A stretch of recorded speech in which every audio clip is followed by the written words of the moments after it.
सरकारले ल्याएको यसपालिको बजेटले पनि सबैभन्दा धेरै जनसङ्ख्या भएको युवा वर्गलाई भरोसा दिन सकेको देखिएन।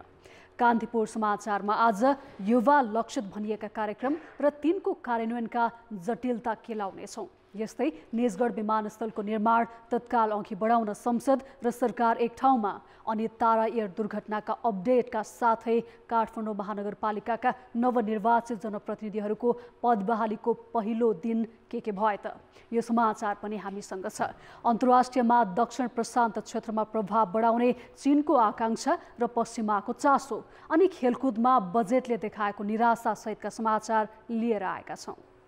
नमस्कार। अब मुख्य समाचार। मुलुकको सबैभन्दा बढी जनसङ्ख्या भएको युवालाई सम्बोधन गर्न चुकियो बजेट। पलायन रोक्ने र उद्यमशील बनाउने ठोस योजना नै आएन। समाजवाद उन्मुख अर्थतन्त्र नारामा मात्र। अदालतले रोक्न आदेश दिएको निजगढ अन्तर्राष्ट्रिय विमानस्थलको काम अघि बढाउन संसदीय समितिको निर्देशन। सरकार भन्छ काम अघि बढ्छ। तारा एयर दुर्घटनाका मृतक 21 मध्ये 10 जनाको शव काठमाडौँ ल्याइयो। एकको खोजी हुँदै दुर्घटनाबारे जाँचबुझ गर्न 5 सदस्यीय समिति गठन। सुरक्षा र व्यापार सम्झौताका लागि भएको चीन र दक्षिण प्रशान्त क्षेत्रका 10 राष्ट्र बीचको वार्ता असफल। चीनले हस्तक्षेप गर्न खोजेको पश्चिमा मुलुकहरूको आरोप। र एसियाली तथा 9औं र 10औं राष्ट्रिय खेलकुदको तयारी वर्ष भए पनि बजेट न्यून। खेल पूर्वाधारलाई उपेक्षा गरिएको गुनासो।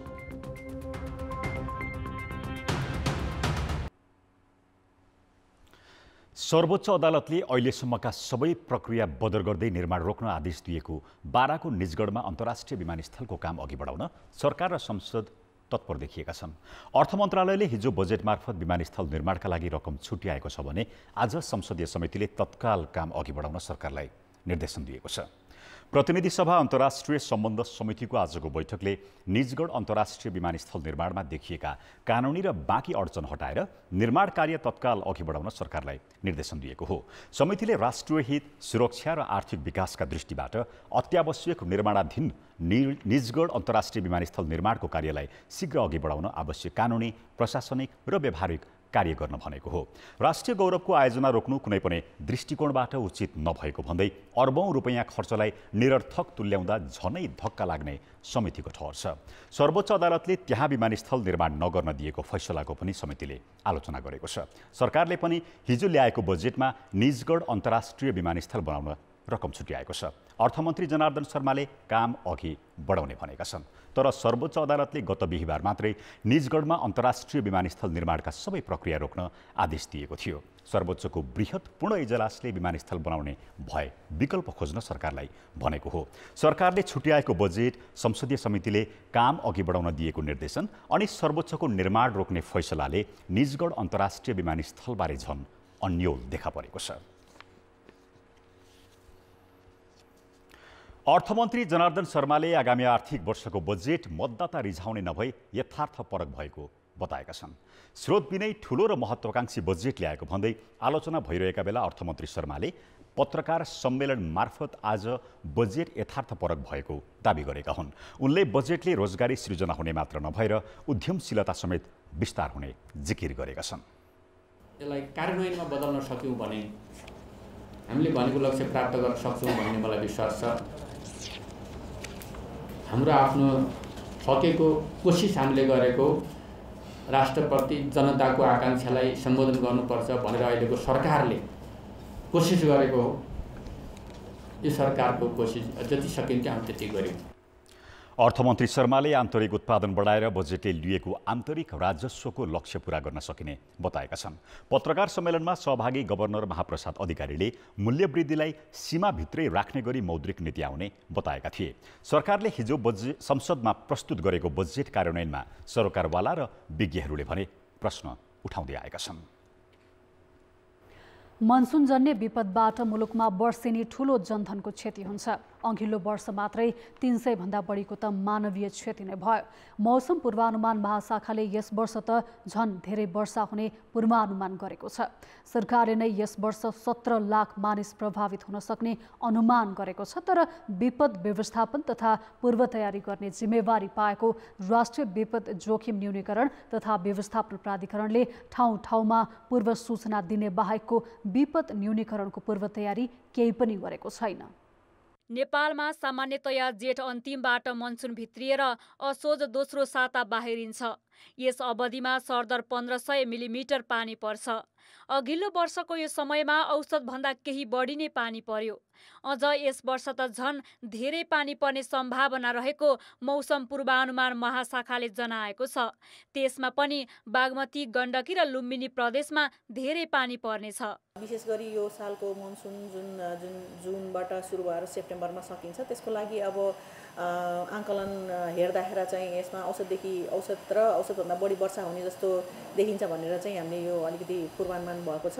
त्यसको त्यो हेर्दाखेरि चाहिँ अब यो जुन अहिले वर्षा भइरहेको अवस्था देखिन्छ। अब जुन लागिसकेपछि मनसुन लागिसकेपछि पनि निरन्तर रूपमा वर्षा चाहिँ राम्रो खालको वर्षा हुने जस्तो चाहिँ देखिन्छ। गत वर्ष मनसुन सुरु भएकै दिन सिन्धुपाल्चोकको मेलम्चीमा ठूलो जनधनको क्षति भएको थियो। मनसुन अवधिभर देशभर विपदबाट 258 जनाले ज्यान गुमाए भने 65 जना बेपत्ता भए। झण्डै 200 घाइते हुँदा 1800 घर परिवार विस्थापित भए। भौतिक संरचनातर्फ पनि ठूलो क्षति भयो। सरकारले यस वर्ष मनसुन जन्य विपदबाट 17 लाख भन्दा बढी मानिस प्रभावित हुन सक्ने अनुमान गरेको छ। पूर्व तयारीको नाममा अघिल्लो वर्षमा जस्तै बाढी पहिरो सम्भावित क्षेत्रमा पूर्व सूचना प्रणालीको व्यवस्था गर्नु बाहेक सरकारले केही काम गरेको छैन। विपद व्यवस्थापनको जिम्मेवारी पाएको राष्ट्रिय विपद जोखिम न्यूनीकरण तथा व्यवस्थापन प्राधिकरण बजेट अभाव देखाउँदै जिम्मेवारीबाट पन्छिने गरेको छ। हामी लामो समयदेखि विपद व्यवस्थापन भन्ने बित्तिकै राहत र उद्धार कार्यमै केन्द्रीकृत भएको कारणले गर्दा अझै पनि विपद जोखिम न्यूनीकरणको क्षेत्रमा धेरै ठुलो लगानी गर्न सकेका छैनौँ। यसको लागि धेरै ठुलो लगानी चाहिन्छ, लगानी गर्न सकेका छैनौँ। त्यस कारणले आशातीत रूपमा अपेक्षित रूपमा जुन किसिमको जोखिम न्यूनीकरणको काम गर्नुपर्ने थियो त्यो चाहिँ अवश्य पनि हुन सकेको छैन। तर पनि हामी जोखिम न्यूनीकरणकै दिशामा केन्द्रीकृत भएका छौँ र गर्नुपर्ने कामहरूलाई पनि त्यसैतर्फ सोझ्याएका छौँ। प्राधिकरणले विपदका घटना भएमा उद्धारका लागि हेलिकप्टर तयारी अवस्थामा राख्ने, सम्भावित क्षेत्रमा तालिम प्राप्त सुरक्षाकर्मी राख्ने भनेको छ। त्यसै गरी उद्धारका लागि आवश्यक सामग्री स्थानीय तहमा पठाइएको र 7वटै प्रदेशमा राहतका लागि खाद्यान्न भण्डारण गरिएको दावी प्राधिकरणको छ। तर जोखिम रोक्न थप पहल नहुँदा यसपटक पनि विपदबाट थप क्षति नहोला भन्न सकिँदैन। कान्तिपुर समाचारका लागि क्यामेरामा मुरारी घिमिरेका साथ अञ्जना लामिछाने, काठमाडौँ। नेपालमा युवाको जनसङ्ख्या अहिले सबैभन्दा बढी अर्थात् 1 करोड 20 लाख भन्दा बढी छ। अबको 30 वर्षसम्म ऊर्जाशील युवा शक्तिलाई देश विकासमा अधिकतम प्रयोग नगर्ने हो भने युवा पुस्ताबाट लिने फाइदा कम हुँदै जाने दावी समाजशास्त्रीहरूको छ। तर सरकारले ल्याएको बजेटमा युवा लक्षित योजना निकै कम मात्र परेका छन्। यसले युवालाई विकासमा प्रयोग हुने सम्भावना कम देखिएको छ। अर्थमन्त्री जनार्दन शर्माले आइतबार संसदमा प्रस्तुत गरेको 17 खर्ब 93 अर्ब रुपियाँको बजेटमा युवा तथा खेलकुद मन्त्रालयतर्फ 2 अर्ब 46 करोड मात्रै विनियोजन गरेको छ। त्यसमा पनि 70% भन्दा बढी बजेट खेलकुदतर्फ छुट्याएको छ। तर सरकारले प्रधानमन्त्री रोजगार कार्यक्रमदेखि प्रधानमन्त्री कृषि आधुनिकीकरण परियोजनासम्मको बजेट युवा लक्षित भएको दावी गर्दै आएको छ। अर्थ मन्त्रालयले त 50 अर्ब भन्दा धेरै बजेट युवाकै लागि छुट्याइने गरेको जनाएको छ। तर सरकारले युवा लक्षित भनेका कार्यक्रमबाट न त युवा उद्यमशीलता बढेको छ न त रोजगारीका अवसर नै सिर्जना भएका छन्। 23-24 वर्ष चाहिँ यो देशको पपुलेसनको मिडियन एज हुनु भनेको सामान्य कुरा होइन। यो गम्भीर कुरालाई चाहिँ बजेटको तर्फबाट सम्बोधन हुन यसपटक पनि राज्य चुकेको छ भन्ने हाम्रो धारणा हो। बजेटमा उद्यमशीलता विकास, नवप्रवर्तन, सृजनशील प्रविधि विकास जस्ता युवालाई आकर्षित गर्ने केही नारा समेटिएको छ। त्यसैगरी युवा वित्तीय पहुँच बढाउँदै परम्परागत ज्ञान र सिपको आधुनिकीकरणतर्फ युवा उद्यमीलाई आकर्षित गर्ने प्रयास पनि गरिएको छ। तर यी कुरा व्यावहारिक रूपमा कार्यान्वयन हुन्छन् भन्नेमा युवा नै विश्वस्त छैनन्। नीतिमा अलिअलि काहीँ युवा पनि सम्झेको हो कि जस्तो अनुभूति चाहिँ हामीलाई भएको थियो। तर हिजो बजेटको मोडेल देख्दाखेरि फेरि पनि युवाहरू चाहिँ सम्झिने मात्रै हो, तर कार्यान्वयनमा ल्याउँदाखेरि फेरि पनि युवा कहीँ पनि नदेखिने हुन् कि भन्ने डर देखिएको छ। र त्यो बजेटको तथ्याङ्क हेर्दा, बजेटको चाहिँ मोडेल हेर्दा पनि त्यो खालको अनुभूति भएको छ। सरकारले म्यादी प्रहरीको रूपमा राष्ट्र सेवा गरेका युवालाई लक्षित गरी उद्यमशीलता र स्वरोजगार केन्द्रित कार्यक्रम सञ्चालन गर्ने घोषणा गरेको छ। त्यस्तै युवा तथा साना व्यवसायलाई स्वरोजगार कोष मार्फत 12,000लाई स्वरोजगार बनाउने उद्देश्य सरकारको छ। तर पनि यतिले मात्र युवा शक्तिलाई विकासमा सहभागी गर्न नसकिने दाबी युवा अभियन्ताको छ। मैले चाहिँ अहिलेको यो बजेट युवा मैत्री हुनको लागि त के भन्छु भने तीनवटै तहको सरकार छ अहिले। केन्द्रीय सरकार, हाम्रो प्रदेशको र हाम्रो स्थानीय तह, तिनै तहको सरकारमा जाँदा जसै गरी महिला उत्तरदायी बजेटको कुरा छ त्यस्तै युवा उत्तरदायी बजेट बनाउनुपर्छ। युवालाई त्यो क्रस कटिङको रूपमा राखेर भएन कि मेन स्ट्रिममा चाहिँ उनीहरूको चाहिँ लागि चाहिँ के योजनाहरू छ। आम नागरिकको चाहना पनि युवा पङ्क्तिलाई अगाडि बढाउनु पर्ने देखिन्छ। तर जनचाहना एकातिर, राज्यका कार्यक्रम अर्कोतिर हुँदा युवा शक्ति पलायन हुन छोडेका छैनन्। यसतर्फ राज्यको ध्यान नपुगेको हो भने मुलुकलाई विकासको गतिमा अघि बढाउन कठिन हुनेछ। कान्तिपुर समाचारका लागि क्यामेरामा श्याम श्रेष्ठ र पशुपति बुढाथोकीका साथ भरत रावल, काठमाडौँ।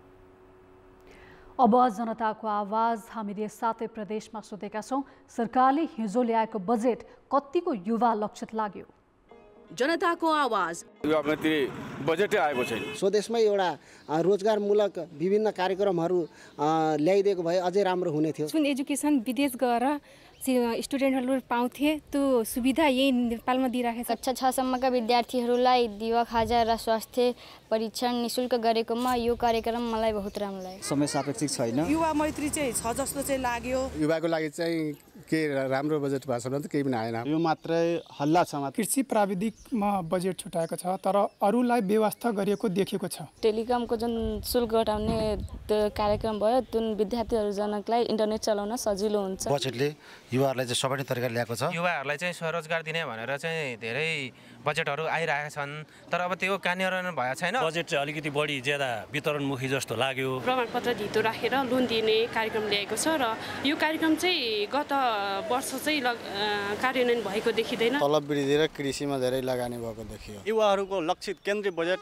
खासै देखिएको छैन। उपलक्षित त छ तर कार्यान्वयन हुन सकेको छैन। बजेटहरू त सधैँ आइरहन्छ तर पनि यसको कार्यान्वयन हुन सकेको छैन। कृषि क्षेत्रमा धेरै लगानी गर्यो भने युवा वर्गहरू बेरोजगार हुनु पर्दैन थियो। जबसम्म आर्थिक रूपमा सशक्तिकरण युवाहरूलाई चाहिँ ल्याउन सक्दैन तबसम्म मुलुकले चाहिँ आर्थिक रूपमा क्रान्ति ल्याउन सक्दैन। बजेट भाषणमा हाम्रो देशको हजारौं युवाहरू जुन बेरोजगार छन् उसलाई सम्बोधन गरेको छैन। प्रधानमन्त्री स्वरोजगारदेखि लिएर समृद्धि परियोजनालाई नै कार्यान्वयन गर्न सकियो भन्ने युवा प्रति बजेटले केही न केही गरेको भन्ने देखिन्छ। विगतका सरकारले जसरी चाहिँ युवाहरूलाई बजेट विनियोजन गरेको थियो सोही कुरालाई नै निरन्तरता दिएको पाइएको छ। पहिलेदेखि नै विद्यार्थीलाई सर्टिफिकेट धितो राखेर लोन दिन्छु भनेर त्यो गरे तर त्यसको अझै सुविधा भएको छैन। युवाको लागि के पनि भनिएको देखिएको छैन। कृषिको लागि अनुदान अनि त्यस्तै गरेर अन्य सम्बन्धीका अनुदानका कुराहरू रहेका छन्। मुख्य समस्या प्रतिभा पलायन हो,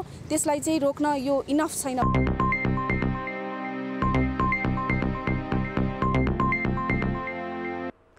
संविधानले नै समाजवाद उन्मुख अर्थतन्त्र भनेको छ। संविधान जारी भए यताका 7वटै नीति तथा कार्यक्रम र बजेटमा जनमुखी र समाजवादको लक्ष्यलाई अघि सारियो।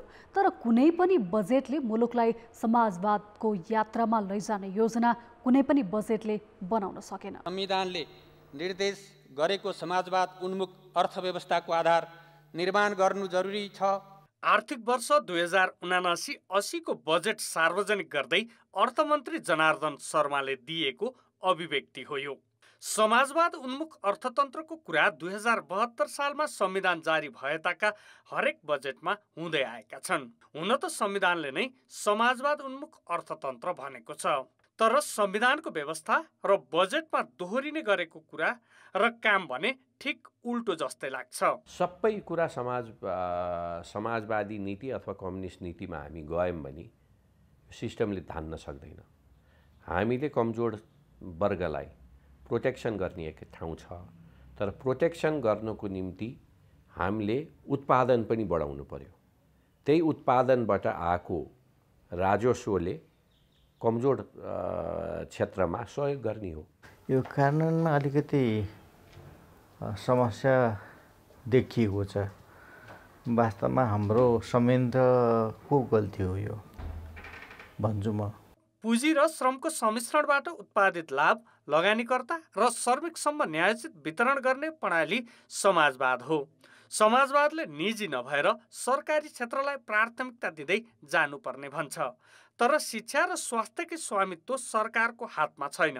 न त सबै वर्गको समानताका लागि दत्तचित्त भएर लाग्नुपर्ने काम राज्यले गरेको छ, बरु बजेटहरू निजी क्षेत्रलाई प्रश्रय दिन केन्द्रित छन्। समाजवाद उन्मुख नीति नारामा सीमित छ। मिन्स अफ प्रोडक्सन चाहिँ धेरै चाहिँ सामाजिक ओनरसिपमा भयो। त्यस्तो खालको व्यवस्थालाई समाजवाद भनिन्छ। र त्यसमा जानको लागि जुन अहिले चाहिँ त्यो कहाँ हो भन्ने कुरो चाहिँ हेरेर, लक्ष्य हेरेर, त्यो लक्ष्यको आधारमा त्यही कुरो गर्ने हिसाबले बजेट बनाइएको छ भने त्यसलाई समाजवाद उन्मुख बजेट भन्नुपर्ने हो। आम नागरिकको हित, खास गरी गरिब, विपन्न र सीमान्तकृत समुदायलाई राज्यको मूलधारमा ल्याउने र आर्थिक समृद्धि हासिल गर्दै सबैलाई बराबर देख्ने लक्ष्य हो समाजवाद उन्मुख अर्थतन्त्र। त्यसका लागि बजेटमा योजना राखेर मात्रै हुँदैन। साँच्चै कार्यान्वयनका लागि राजनीतिक प्रतिबद्धता र इमान्दारिता चाहिन्छ। कान्तिपुर समाचारका लागि क्यामेरामा श्याम श्रेष्ठका साथ अवतार राई र दीपक आचार्य, काठमाडौँ। मुस्ताङको थासाङ स्थित सानोसरे डाँडामा भएको तारा एयरको जहाज दुर्घटनामा ज्यान गुमाएका मध्ये 10 जनाको शव काठमाडौँ ल्याइएको छ। चालक दलका 3 सदस्यसहित 22 जना सवार जहाजमा रहेका 21 जनाको शव फेला परेको हो। सुरक्षाकर्मीले आज साँझसम्ममा 21 शव सङ्कलन गरेर 10 वटा काठमाडौँ पठाएका हुन्। बाँकी 1 जनाको खोजी भइरहेको छ। नेपाली सेनाको जहाजबाट ल्याइएका मृतकहरूको शव शिक्षण अस्पताल महाराजगञ्जमा राखिएको छ।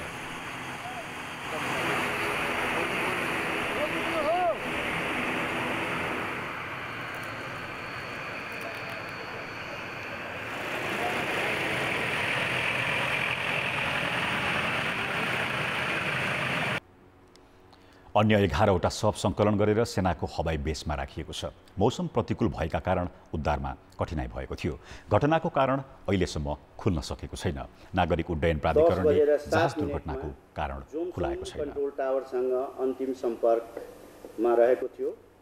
तत्पश्चात उक्त वायुयान सम्पर्कविहीन भएको उहाँले चाहिँ आफ्नो पोजिसन रिपोर्ट मात्रै दिनुभएको थियो जोमसोमलाई, अनि त्यसपछि अरू फर्दर केही भन्नुभएको छैन। आफ्नो पोजिसन रिपोर्ट हुन्छ, यो ठाउँमा हामी छौँ, यति हाइटमा छौँ भन्ने चाहिँ त्यही मात्रै पोजिसन रिपोर्ट हुन्छ, अरू केही भन्नुभएको छैन। वेदरमा फँसेको भने त सबैलाई थाहा छ नि, त्यो जहाज वेदरमा फँसेर यो दुर्घटना भएको भने चाहिँ त्यो क्लियर नै छ।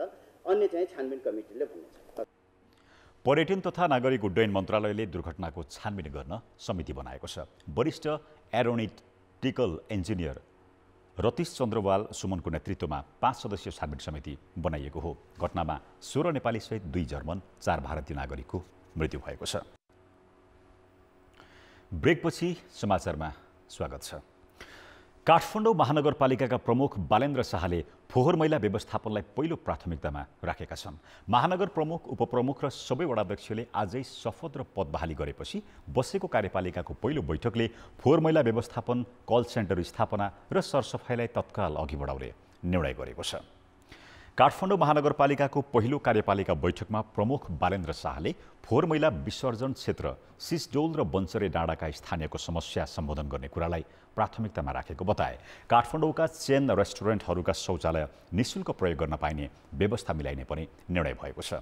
यस्तै नगरका सडकमा हुने साना खाल्डा तत्काल पूर्ण र ढल व्यवस्थापन गर्न भौतिक पूर्वाधार एम्बुलेन्स राख्ने प्रस्ताव राखेका छन्। उनले यही हप्ताभित्र 2 वटा भौतिक पूर्वाधार एम्बुलेन्स राख्ने उल्लेख गरे।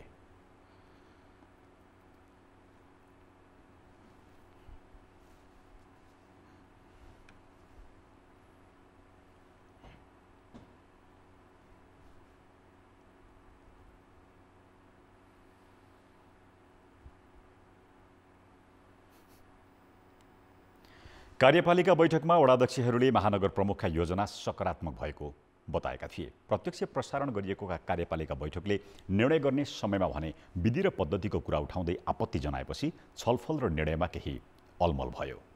कसैको डर नमानी पक्षपात नगरी प्रस्तावित योजना प्रभावकारी रूपमा कार्यान्वयन गर्ने, फोहोर व्यवस्थापनको क्षेत्रमा केन्द्रीय सरकारसँग पनि समन्वय गर्नुपर्ने सुझाव धेरैले दिएका छन्। शाहले आजै राष्ट्रिय सभागृहमा आयोजित समारोहमा पद तथा गोपनीयताको शपथ लिएका हुन्। उनले उपप्रमुख सुनिता डङ्गोल तथा वडाध्यक्षहरू र सदस्यहरूलाई छुट्टा छुट्टै शपथ ग्रहण गराएका छन्।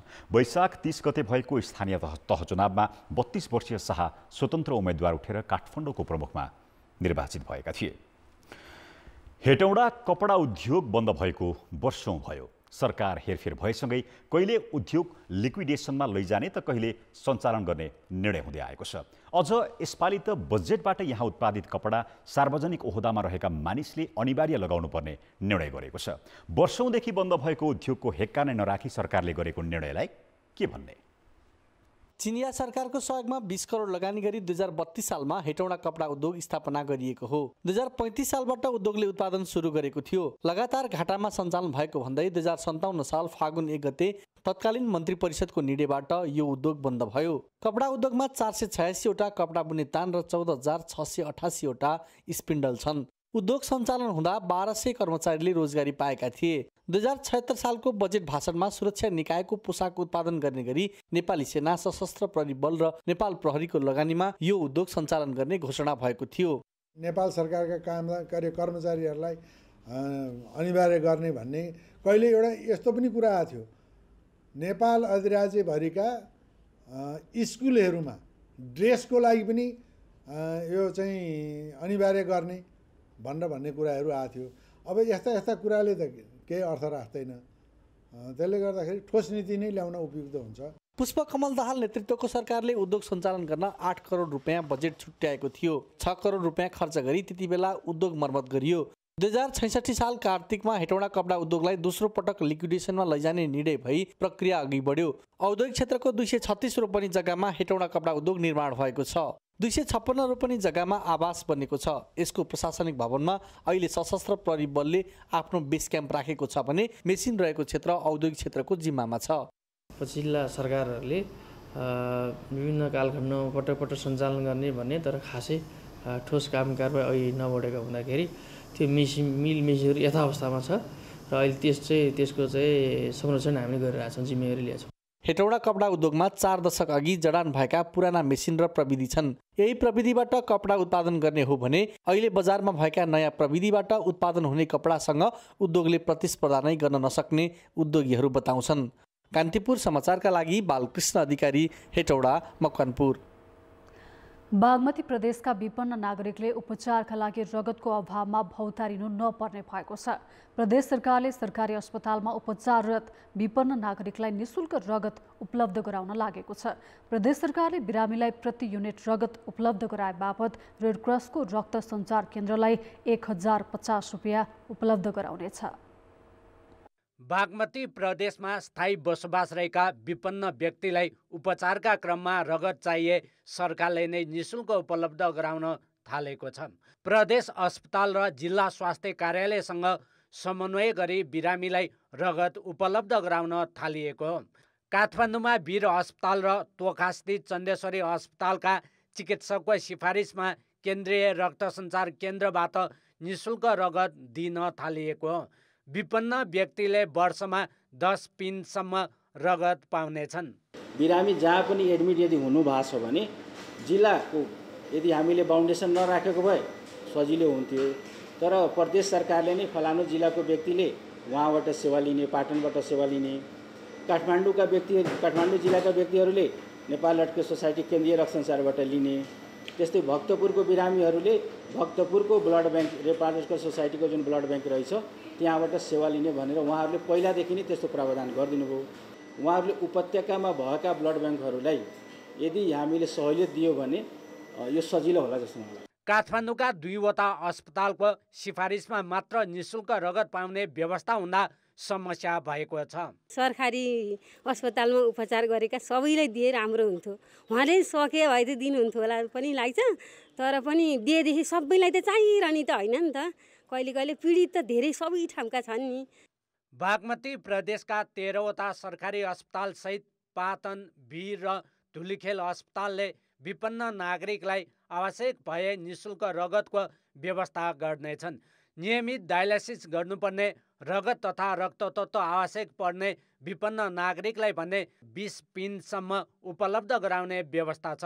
विपन्न बिरामीलाई रगत उपलब्ध गराउन प्रदेश सरकारले 90 लाख रुपियाँ व्यवस्था गरेको छ। प्रदेश सरकारले आगामी दिनमा सबै नागरिकलाई निशुल्क रगत उपलब्ध गराउने योजना बनाएको छ। हाम्रो सबै विपन्न र इमर्जेन्सीमा परेको सबै नागरिकलाई यो निशुल्क गरेको छ र यसलाई फेरि यो आगामी वर्षको कार्यक्रममा पनि हामीले निरन्तरता जारी राख्ने र त्यसलाई अझ यसको दायरा बढाएर हामीले हाम्रो प्रादेशिक हस्पिटलहरू सबै र जिल्लाहरूमा पनि हामीले त्यसलाई त्यहाँबाट पनि सञ्चालन गर्ने गरेर यो कार्यक्रमलाई विस्तार गरेको अवस्था छ। बिरामीलाई निशुल्क रगत उपलब्ध गराउने कार्यक्रमलाई थप विस्तार गरी सबै अस्पतालबाट सेवा लिन सकिने बनाउन आवश्यक छ। कान्तिपुर समाचारका लागि मकवानपुरबाट बालकृष्ण अधिकारी र क्यामेरामा सुरज खड्काका साथ नारायण किलम्बु, काठमाडौँ। अर्थ र विकास। सरकारले बजेट ल्याएको भोलिपल्ट आज शेयर बजार 50 अङ्कले घटेको छ। आज शेयर बजार परिसूचक नेप्से 2178 अङ्कमा झरेको छ। कारोबार 1 अर्ब 33 करोड रुपियाँ मात्रै भएको छ। बजेटबाट शेयर बिक्रीमा लाग्ने पुँजीगत लाभकर घट्ने केहीको अनुमान थियो, तर सो विषयलाई बजेटमा सम्बोधन नगरिँदा बजार गिरावटलाई थप असर परेको जानकारहरूको भनाइ छ। आज 5 कम्पनीको मूल्य बढ्दा 187 अङ्कले घट्यो भने 2वटाको स्थिर रह्यो। सबै उपसमूहका सूचक भने घटेका छन्।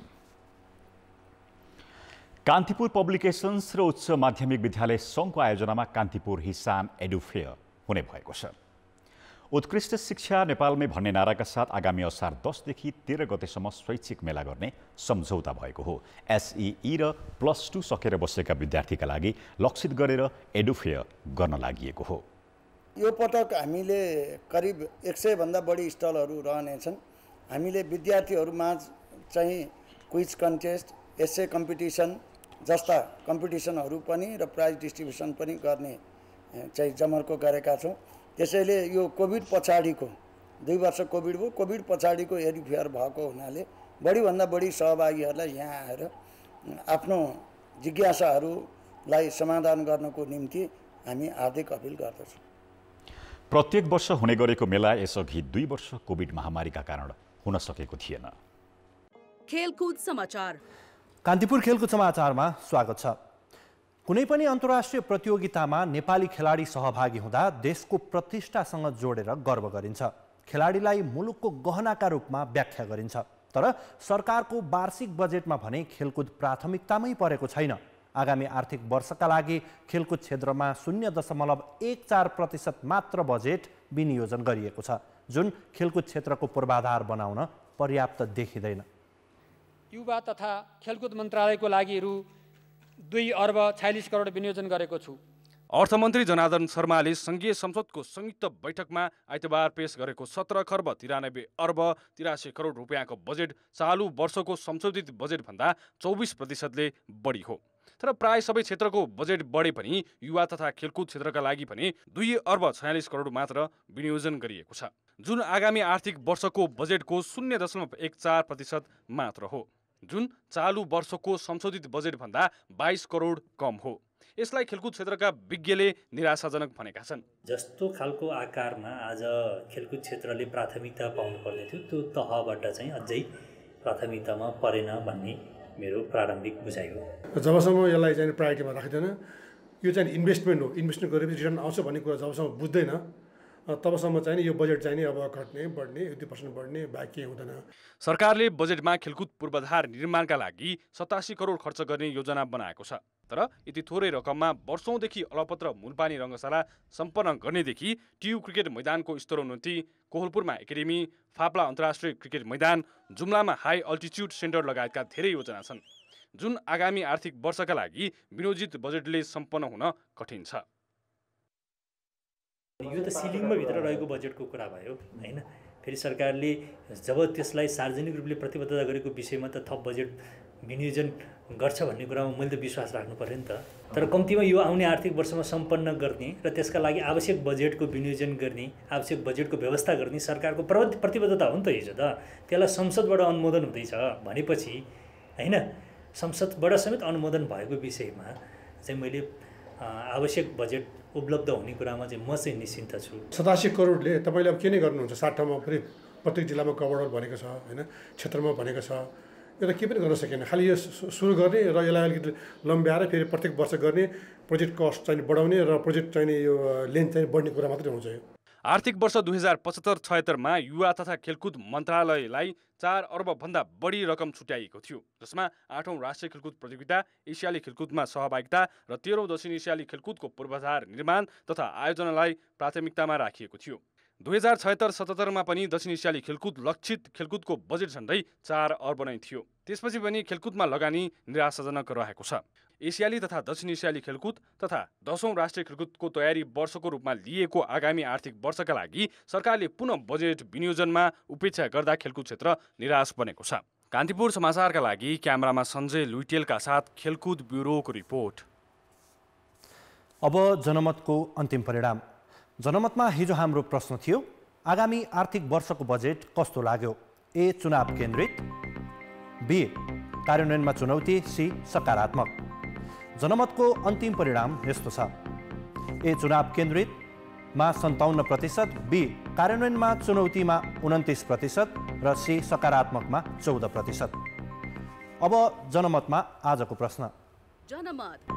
जनमतमा आजको प्रश्न छ, सरकारले खेलकुद क्षेत्रमा किन बजेट घटाउँदै लगेको होला? ए प्राथमिकता नबुझेर, बी बजेट नै नपुगेर र सी काम गर्ने ठाउँ नदेखेर। जनमतको अन्तिम परिणाम भोलि साँझ 8 बजेको कान्तिपुर समाचारमा प्रसारण गर्नेछौँ। कृपया NEWS स्पेस AB वा C टाइप गरी 34001 मा SMS गरी आफ्नो मत व्यक्त गर्नुहोला। खेलकुद समाचार अहिलेलाई यति नै। अब मौसम सम्बन्धी जानकारी।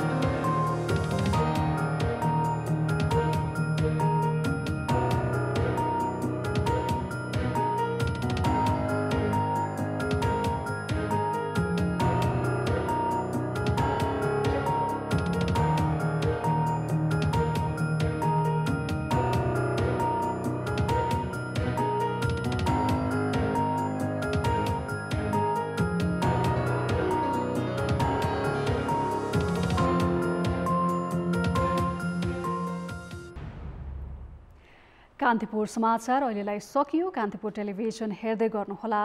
नमस्ते।